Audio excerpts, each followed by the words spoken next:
It's my greatest concern, my single greatest concern. This president's going to try to steal this election. They're trying to steal the election from the Republicans. The stakes could not be higher as the two parties clash over how to conduct an election in the middle of a global health crisis.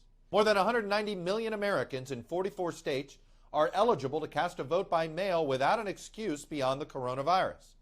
In 2016, 33 million voters, or about 1/4, voted by mail. This time, it could be more than twice that number.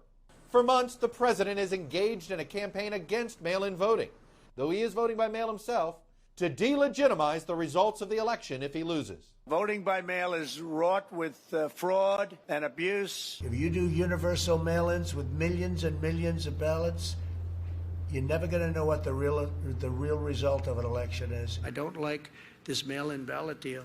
A Washington Post analysis found just 372 cases of voter fraud out of 14.6 million votes cast by mail in the 2016 and 2018 elections alone. Academics have studied this, lawyers have studied this, the government has studied this, Democrats have studied this, Republicans have studied this, and no one can find any evidence of rampant voter fraud. The president's fear of mail-in voting may be rooted in the 2016 election, when he overperformed on Election Day in key battleground states. In Florida, for instance, Hillary Clinton led before Election Day by 247,000 votes. Trump won Election Day voters by 360,000 and won the state. In the fight over mail-in voting, the Postal Service has become a flashpoint after an urgent warning last month to dozens of states that it cannot guarantee all mail-in ballots will be counted. Postmaster General Louis DeJoy backtracked before Congress. The Postal Service is fully capable and committed to delivering the nation's ballots securely and on time. Will They're you actually put the outrageous. high-speed machines No, back? I will not. You will not. Will not. You will not. Well, there you go. There I go. What? The chaotic primary cycle has exposed problems that are warning signs for November. So it was just a complete mess of a system. It took Pennsylvania 28 days to count all its primary votes. In New York, it was 42 days.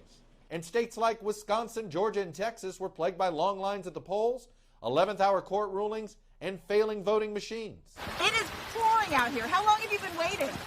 About 3 hours. You've been waiting here about 3 hours.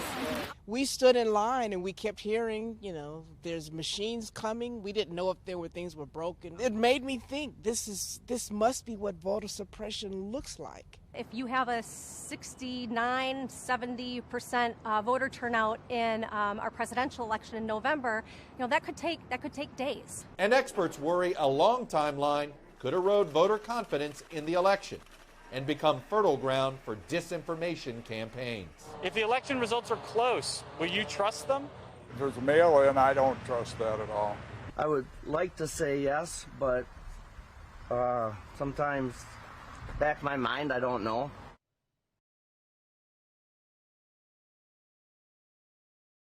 Hello from Washington, I'm Chuck Todd, and thanks for checking out the Meet the Press channel on YouTube. Click on the button down here to subscribe and click over here to watch the latest interviews, highlights, and other digital exclusives.